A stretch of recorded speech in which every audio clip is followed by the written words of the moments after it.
கவிதை சிறு தேன் துளியாய் உருளும் நதி நீர் எழுதும் கவிதை அலை ஓவியமாய் விரியும்.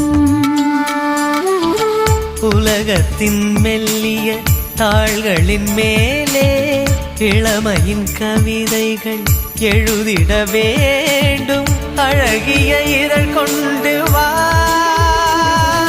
முத்தம் என்பது நாம் காணும் தியானம், அது முடியும் முன்னமே நாம் காண்போம் ஞானம்.